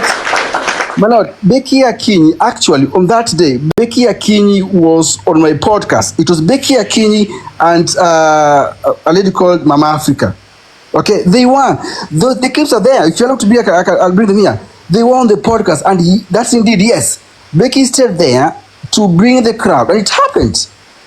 Becky was there. Stop taking credit where it doesn't belong, that I was the first person to contribute here. You are lying. We welcomed you on TikTok. You are not the first person. Credit goes to this Alego babe. She is the reason why Otuoma gets recognized on TikTok. For your information, including even Big Daddy, Malisafi, and everyone. And Lady J is a witness, and Preza is a witness. So stop lying. Stop looking for relevance where it doesn't belong. Otuoma has been helped by everybody on TikTok. People. And even to go to India, it was not a TikToker, it was a bet game. That Rachael received is because Ezekiel Otuoma is loved. Thank you. And another thing, people saying like the kids are not Otuoma's responsibility. There was a bet that paid a lot of millions. Even 50% or 10%, the child had the right to even get that money. Truth be told, there was a lot of money paid with the bet team. It was a lot of million. 1 shillings. Why are they with and that was the money from the father, and those were the responsibility that Otuoma need to take care of. I think one of my moderators has muted, again. I'm going to ask that moderator. Don't mute. The same moderator. Yeah, so even the 10% should have gone to the kid. And this kid was born not outside the marriage. This kid was born before Otuoma get married to anybody. Everybody has a past. My lord, you've had my submission. Now, I think now this is heckling now, okay? Let me correct 2 things here, my lord. You heard what I've said. Take the back like you're the first person to contribute here for Otuoma lies. I did not say that. I did not say that. We'll be kind. Thank you, my lord. Thank you, my lord. My lord, listen. Let me repeat again, my lord. I said on TikTok, here on TikTok, okay? When Rachael Otuoma came to my podcast, here on TikTok, on my podcast, okay, that day, it was during Otuoma's birthday, okay? TikTok, my listeners said, and Becky Akinyi was there. And in fact, as the lady has said, okay, Becky Akinyi came to the podcast to help her bring the crowd. At that time, I didn't even know who Rachael was, my lord. So what I'm saying here is, on that particular day, and the recordings are there, on that particular day, that was the very first mchango here on TikTok. Not by me, but TikTokers contributed. Big Daddy we must recall what Big Daddy have done to Rachael, my lord. Okay? And Rachael herself will say it. It's not about taking recognition. We are explaining how Otuoma was loved by people. This film is not for TikTokers. This film is for Kenya. Okay, what we've done in Ezekiel and Rachael's life is very little, but we're just mentioning, we're giving examples of how Rachel was. How On your honor, you said here Rachel was loved by TikTokers. That is wrong. Rachel was loved because of Otuoma. So Otuoma was loved by everybody. And because of Otuoma, people loved Rachel for the good work she did for Otuoma. Why can't we just be realistic? Rachel was loved because of Otuoma and because of the kind work she did for her, for him. Okay, my lord, I've finished my submission. I'm gonna keep quiet. My lord, I've finished my submission. I've finished my submission, and I'm going to end there. Thank you, my lord. Can I talk to? Good afternoon. Welcome, Alego. Welcome. I loved Rachel because of Otuoma. How are you people? Yeah, good, Madam Alego. Thank you, very important. Now, talking of Rachel and Otuoma, I knew them before TikTok because he was a footballer. One day, Rachel came to the live and asked her, Rachel, are you the Rachel I know, the one Otuoma's wife? She said yes. I asked her, can you come with the camera? The first time, she wasn't known by anybody. I myself went to her place, did the first fundraising and all that stuff. But everything went haywire when I don't know why you people are now arguing about these things, because these are things that were past. Why don't we just accord Otuoma that respect and just allow that lady to be? I told you, I did something wrong to her. I even apologized. But you people don't understand the 4 years of that sickness the way it was. Yes, she was given money by Kenyan Federation Football for Otuoma'S treatment. It was Football Federation ndio ilitoa pesa ya kupeleka Otuoma hospitali. It wasn't meant for anything else. It was meant for his hospital, which they did. But when they came back, there was nothing that could be done. There was only... Your Honor, just for the records, only for sorry, Alego babe, I need to let the judge know that Otuoma actually had to be taken to India for treatment at some point. And I can tell you for sure, I have interacted with Rachel very closely. And that there is that was before TikTok, Nani, Jacqueline. That was I know. We've known Otuoma a long time, even on Facebook, Alego babe. We've not just known him on TikTok. So what I'm saying, Your Honor, is that there is absolutely... allow me Lady Jacqueline, I want to finish so that I go. Let me give me just one. So, what I'm saying is this, Your Honor, that there is absolutely no place where Rachel mismanaged any money that was given to her by any organization to support Ezekiel Otuoma. Rachel has been nothing but a dedicated supporter of Ezekiel Otuoma. I just wanted that to be clarified. Yes. Please, before I go back. Guys, as much as all of us are fighting for this left, right, and center. Alego baby, you're in a court of law. You're in the court of law. Otuoma's funeral is being taken care by Federation, Kenya Football Federation. He got sick when he was still a player. I don't know why we people are fighting for so many things. Why don't we allow Rachel to be? Because after this, you people know what is going to happen to Rachel, because it is going to be very sad, lonely days for this woman. And believe me or not, you people are talking here. The next thing Rachel will come here for help, you'll tell her, Otuoma is not there, now start working. Allow this woman to be. You have built the house, you have bought the cars. This all was done because of Otuoma. Everybody did this because of Otuoma. We have never had any hatred, as much as we have had differences between me and Rachel, but there is no day I will have a difference because of Otuoma, because Otuoma is somebody I knew before football. The issues you people are bringing, can't we just allow this woman and Otuoma's to rest in peace, because after you people, you're saying you love Otuoma, but the kind of things you people are saying, that man cannot even rest in peace. Please allow this man to rest. Allow that lady to at least have peace of mind. On your birthday, such kind of a thing has happened. The only thing people are thinking of this and this. When you people came here, you people said you're thinking of Otuoma. There was no issue of you people saying Mama Otuoma and all and the children. You people were only thinking of Otuoma. If you people were good, you should have started this long time ago. When 1,000, 10,000 people came and abused me, you should have thought of that long time ago. Time imepita, wakati imepita, Otuoma is dead. Allow this man to be in peace, because you people don't understand the kind of sickness Otuoma had and the pain that man was going through day in, day out. You don't know how much Rachael was doing in that house. I know sometimes that I might be bad. I know. Your Honor, I want to object this. I want a society where we love people on camera and behind camera. Let's be realistic. We are in a funeral now. We are saying we allow this funeral to get finished so that we can continue with this. To harass Rachael. We have no interest to bully Rachael.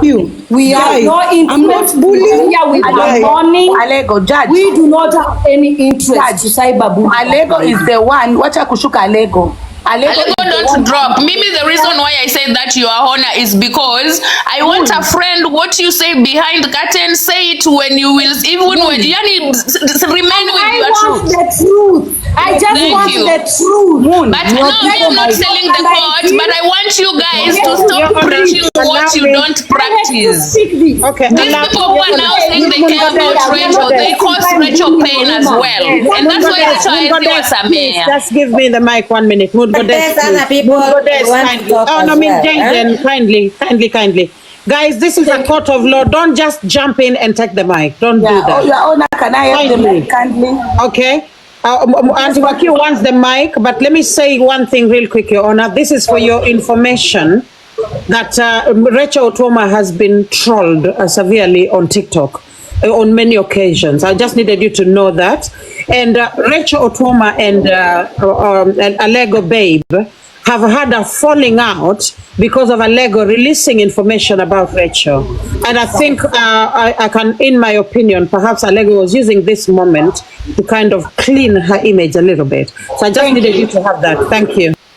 Thank you. Now you don't need That is what I wanted to say. I wanted to say we should. Okay, Madam Goddess, please can you allow Mwakio and then you speak? Thank you. Mwakio, please speak, and then Madam Goddess and Min Jaden and Unspoken. I am sorry to say in this court, Alego is a big hypocrite. Yeye ndo alileta Pandora box ya Rachael. How Rachael used to mistreat the late Otuoma. May his soul rest in peace. Now anataka ku clear her name on this court. Shame on you, Alego baby. Thank you.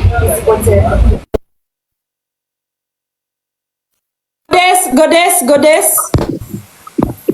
I know you guys will hate me, but Mimi, I always love the truth, and I will rather correct you with the truth rather than marinating you with lies.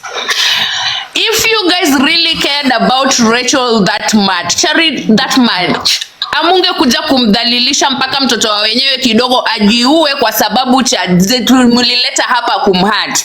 Why wait when somebody is down? It's when you pretend to care. You I feel like some people are celebrating. That is why I'm mad. Forgive me. They hurt this lady and she was trash, and it was even worse than death itself. So when people are talking here, I don't paint what people are against so well. Like, well, no, you made sure she was down where she's right now. So tusijidanganye hapa, tusemeni tu ukweli. Period. Thank you, Your Honor. Sorry. And I love the truth. I really love the truth. Min Jaden, please talk to us. Oh, Your Honor, Mimi, I'll stand with the truth. As in, Alego Bay anaweza kuwa anakuja like now, she wanna try to clear her name and to portray that good image to people. but she is the first person, that person who came here and trashed this lady. Hii image amekuja akaeka kwa huyu msichana is what is haunting her, and this is the same image that imetanish jina ya huyu msichana, and that's why people are wamegawanyika. We are people wamegawanyika two groups. So let her just come here and speak the truth, kuliko kukuja kwanza kujifanya saizi ameona like this guy is normal. That's when she's coming to pretend like she's a nice lady. And then according to me, with this issue of Rachael and the in-laws, the mother-in-law, the kids, I think as Kenyans, we just have to be realistic at this point. Otuoma had a child before he married Rachael, and when he was kama bado hajakuwa mgonjwa, that time he used to support the child. Then okay, now there is money that is being involved. TikTok wanachanga, there is money, footballers will give out money. Kindly let us just consider this child, because she has a right as mtoto wake. She has a right. Rachael has a right. The mother to Otuoma has a right. Let these people, let us give as TikTokers, let us give them that peace of mind. Let us give them that space to share all these, ndio tuache hii vurugu, because make it short dear, make it short. Thank you. Okay, as we are venye mambo iko saizi, already TikTok ishagawanyika. We are tuko group mbili saizi. There are those who support the other side, Auntie Mwakio, and there are those who support Rachael, who support Diana Ross. So ni vizuri tupatie tu hawa watu wa mon, so that this guy... sorry, those are not players in this game. Mama Jaden, I think you've made your point. Can you give us back the mic? You're starting to repeat yourself. Thank you very much. Your Honor, the mic is back to you. Thank you. Madam Unspoken, say something, and then Aluo play, and then Sandy. Okay, thank you so much. I would like to be so brief also, so that I cannot repeat whatever anybody has said. But if I can repeat it, I will be so kind to say it. First of all, I would like to thank the court for this platform, because we are doing a good job. Number two, I would like to say that I'm not up here to disrespect anybody. Number one, I would like to say I'm so sorry for the loss of Otuoma, husband to Rachael. Number two, I congratulate Rachael. Kila mtu amekuwa akiona chenye Rachael amekuwa akifanya, na kusema ukweli, comment section when someone writes respect Rachael, mimi tangu ningia hapa kwa live sijaona mtu amemdisrespect. Kila mtu akipanda hapa juu nilikuwa nasikiza vizuri, kila mtu anasema Rachael did a good job. The same way I would like to talk about Mwakio. Honestly, today I'm so happy about this woman. I didn't know that she can talk this much. I'm very happy. I'm so happy, and I've just begun to love Mwakio. Back on my statement, I want to say about three things. Here we have three parties. Honestly, despite being on a social media, let's try to be realistic. This is now live. This is the three parties. I mean, we have the part of the kid, we have the mother to Otuoma, and we have the wife. Each and everybody of us. Unspoken Namtaratara, tafadhali, please remember there are people waiting to talk. Please. Oh, yes. It's only that I don't know how to speak haraka, but let me try. So we have three parties here. So the aim of our platform of the court is that to bring peace and harmony. So in this case, to be realistic, kama mimi, what I can say to Rachael, I don't want to judge her what he has been doing kwa huyu mtoto, maybe akuwa namtaka akuje, but now the father is deaf. And to Rachael ni kwamba tafadhali Rachael, kwenye uko, mimi sikujudge chenye ulikuwa ati ulisema ama umesema. Tafadhali ukubali huyu mtoto, msaidike nyinyi wote. Ukubali huyu mtoto, angependa tu akubali huyu mtoto. Tusahau chenye kilisemwa na chenye kimesemwa. Tuanzie na hapa kwenye tumefika. Ashikilie huyu mtoto mkono. Kumbuka mibaraka inatoka kwa mtoto. Let's be realistic. There's nowhere this kid is because she's known as the kid to Otuoma. Tukae tu na ukweli. Manake Your tunataka Honor, jina I would love to object something regarding Rachel as standing up for her. The truth is, let's not judge Rachel as if she never gave this child a chance to come to her house. Rachel used to give this child a chance to visit every weekend. But sasa shida ilitokea hapa. Na pia nyinyi sasa mkuja hapa, mwache kushinda hapa ati muna disrespect Rachel. We love Rachel for what she has done. Rachel from her mouth said this, Your Highness, that I used to allow the child to come to my house every weekend to see the father. You got my point? But the child used the things that happens in Rachel's house used to be also a topic in the other house. I think hapo ndio shida ilitokezea. Pia msicrucify msichana wa wenyewe for nothing. Na wenye mnakuja hapa ati goddess is bullshit. You guys, I always say the truth and I give credit and flowers penye imekaa. Since I start talking, I've never disrespect Rachel, and if you are as mature enough, you will understand my points. So to see crucify like she didn't accept that child, from her mouth to me, she told me she used to allow the child to come and visit the father once every weekend. And Mwakio, you can correct this. For 1 minute. Goddess, I don't know if you are opposing my opinion or you are just... I'm not opposing. I'm like crucifying like she never allowed the child. Nyamaza niongea kidogo. Mimi niko na like 30 seconds nishuke. Unspoken. It's because you've taken too long. There are many people waiting to talk. It's okay. It's okay. Yeah, I understand. So what I can say is just like that. At the end of this, what we want is just harmony. Hakuna mtu mwenye ana oppose anybody like Rachel didn't do good work. She does. Acha tushikie na hapa kwenye tumefika. Thank you so much.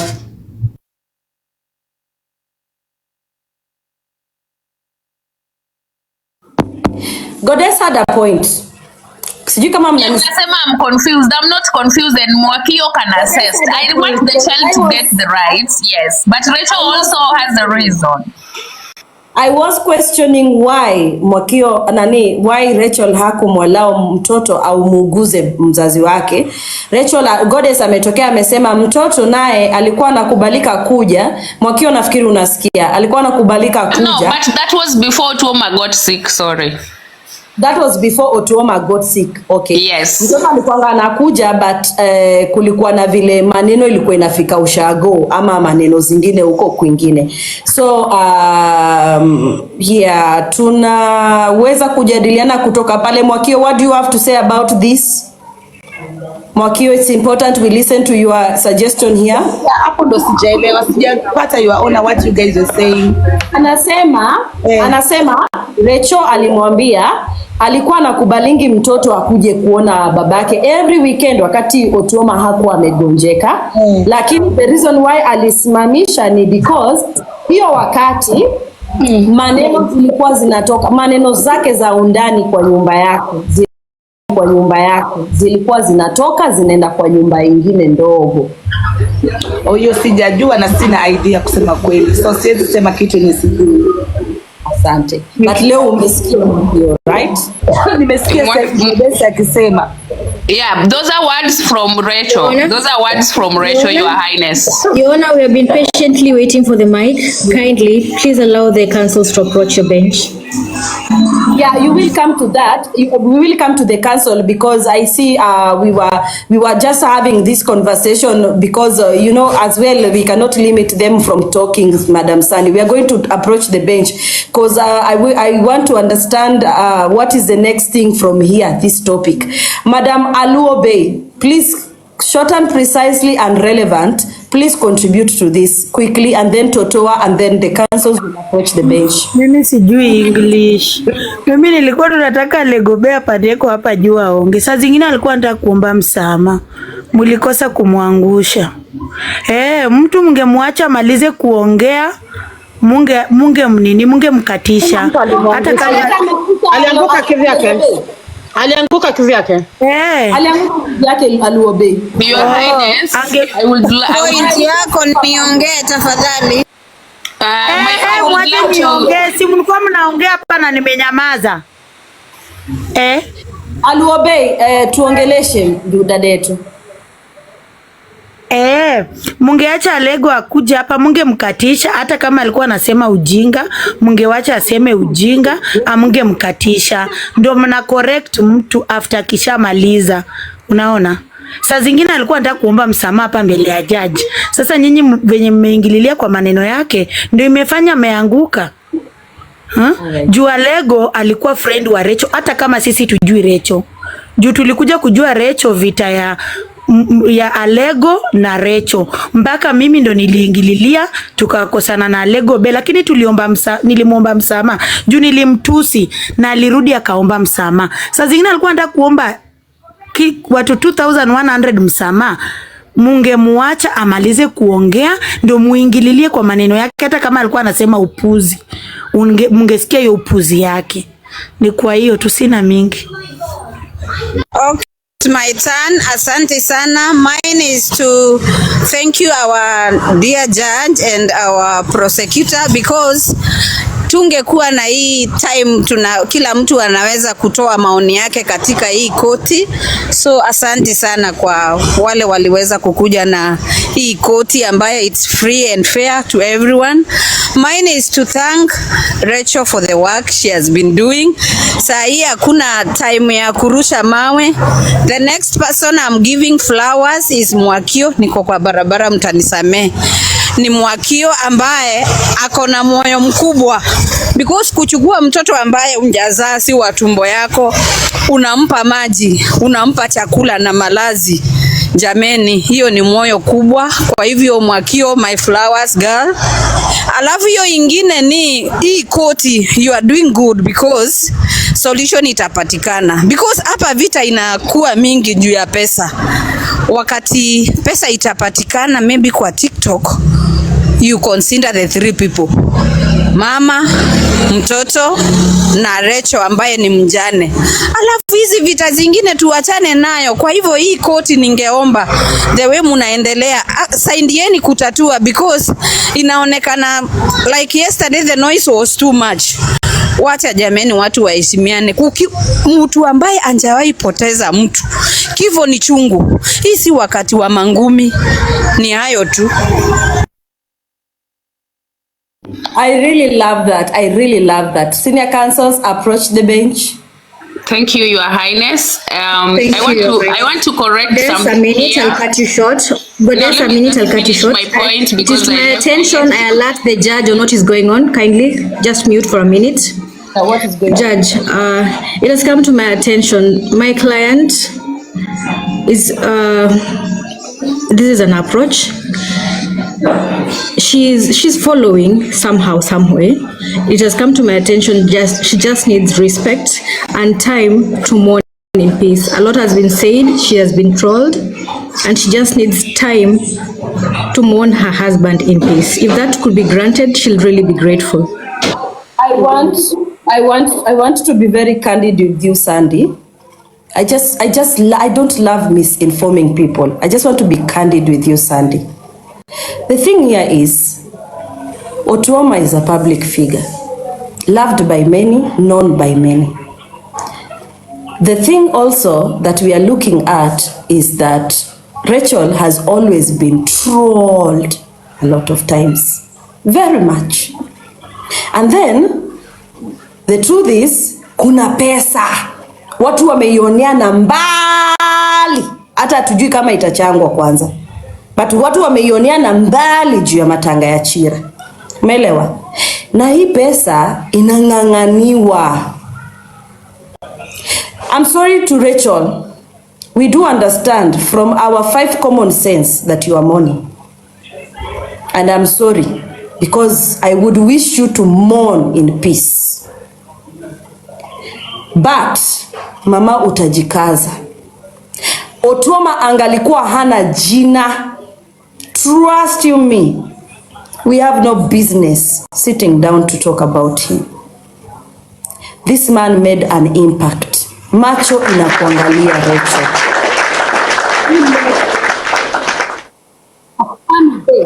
A legacy, a name in football. It is only natural that you stop that self-pity. hakuna mtu anakuconsider sahi. Hata mtu aseme Rachael sijui nini, watu wanaangalia pesa na sufuria ya mchele kwa matanga. It's just as simple as that, my dear Rachael. And if you do not stand, you will crash. Remember, you are not Otuoma. You are Rachael. Your heart is heavy. You will just crash because of all the things that will be said here. Hata ukichangiwa leo pesa ununue kiatu mzuri, aliua Otuoma ndiye akule do. People are talking a lot of things. We are sitting down here not because of your peace. We are sitting down here because it is against humanity what is happening to you right now. So aka kapisi na ka privacy hai apply kwa celeb. Ingekuwa ni village amekufa hata sina time ya kujua alikuwa anagonjeka how long. Ni kwa sababu huyu ni celebrity na ni mtu wa watu. Sasa ka privacy kaeke kando. Watu wataingia mpaka waliingia kwa bedroom. What are you saying about privacy? Mpaka kwa bedroom they came with cameras. Mpaka kwa mother-in-law. This is not about your privacy, Rachael. You are in a deep sea, sinking because of people's troll and tamaa. That is what we are trying to make a stop to that. If it is today, Mwakio will have to understand that she cannot come online and troll you again. Let it happen today. But hii mambo ya privacy haitakusaidia. Mourn your husband. We do appreciate you mourning your husband. Sandy, continue with your submission. If you are not submitting, I have a submission. Finish. Yeah, because it is now going to look as if sisi tumejipea muda tukae tukimwongelea Rachael. We are not talking about her. From here, she has understood something, why people were trolling her. We have had fake friends who bring out your information. We've had the fact that the child was not seeing the father. So mi nafikiri Rachael anasikia. Najua akitroliwa anajiulizaga wananiuliza nini. Imesemwa hapa yote kotini. So kindly Rachael, wherever you are, we can never bully you here. Hiyo naye tumekataa. And we want this thing to, and it stops when you face it, not hiding yourself. Face it. Soldier on, girl. Ocampo, submit. Yes. My honor, as a TikToker, I am confused.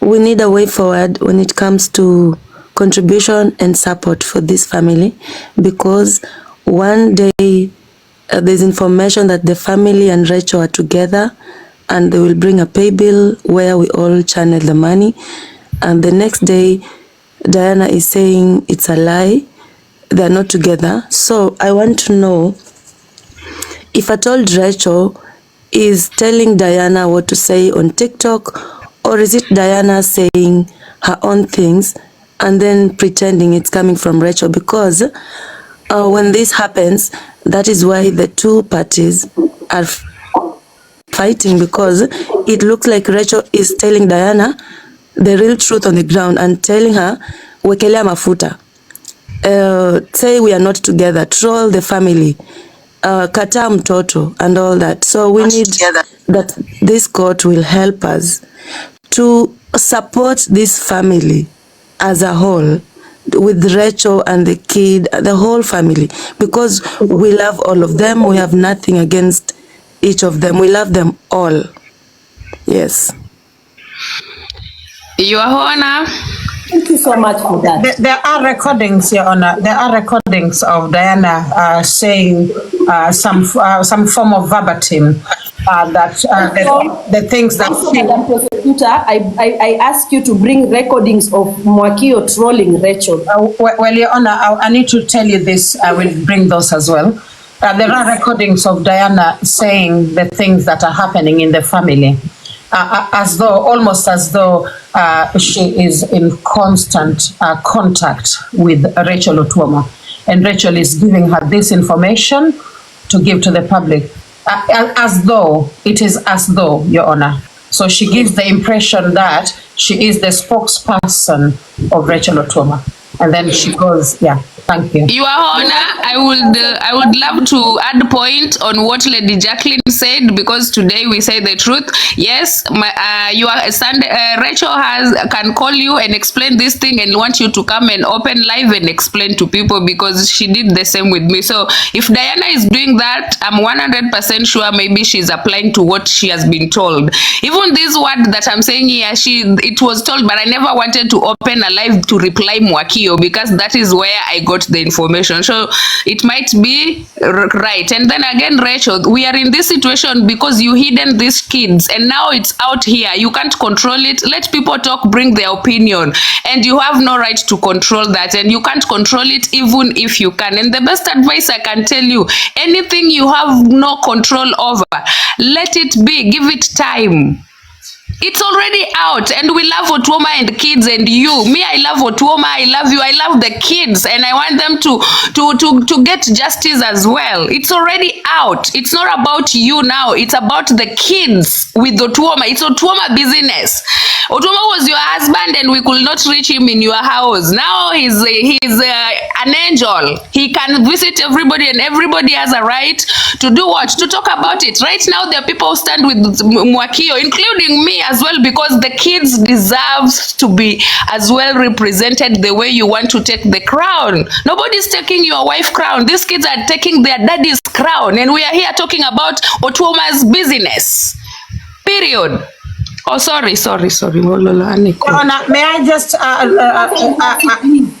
just ask our guests, anyone with coins want to appreciate our judge, please don't be afraid to do so. Thank you, Your Honor. Ask our guests, anyone with coins. Please mute Nyar. And Nyar, you just came in, and please just hold your peace. Lawyer, please hold your peace. Mohatsi, mute yourself. Very fast, so that we can listen to the records. Okay, Your Honor. May I make the following submission? I'm not going to make a ruling or something. I'm just going to make submissions very fast. So, Your Honor, I'm very happy, but this is a court of justice, and everybody, anytime mtu analeta kesi mbele ya hii koti, inatakana jua ya kwamba atapata justice. And everybody bringing the case on this court, you must believe in the competency of this court, because it is a court of justice. Your Honor, may I say the following very fast? To Mwakio, ningekuomba kitu moja, because I'm not a prophet, but I know it might happen sometime. I don't want you to respond to this, but nakuomba, tuniombi na kuomba ya kwamba siku moja Rachael akae chini, amalize matanga, apumzike, atake msameheane. Mwakio, tafadhali create a room to forgive, because forgiveness brings reconciliation. Mwakio, hiyo ni ombi langu. Iwapo siku itafika ikuwe hivyo, tafadhali wacha ikuwe hivyo. Now, Your Honor, nimesema I'm not making a ruling. Kama mtu ataichukua vibaya, just find it in your heart to pardon me, because sina ubaya yoyote. I'm just talking as the senior counsel of the court. There is a story here imesemwa kuhusu Diana Ross na Mwakio. Your Honor, I want to consider that one as hot air. The reason why I'm considering it as hot air, it is because, Your Honor, there is another day, the other week, tulikuwa na kesi yenye ilikuwa inatakikana Diana Ross akuje kwa koti, alete akuje na evidence kulingana na zile maneno alikuwa amesema. Your Honor, tulishinda kotini siku mzima, hatukumuona. And by the way, if there is anybody outside there still listening to Diana Ross, mimi hapo sasa sijui itakuwa namna gani, but I want to consider Diana Ross as misophonia, ama misophonia, MISOPHONIA,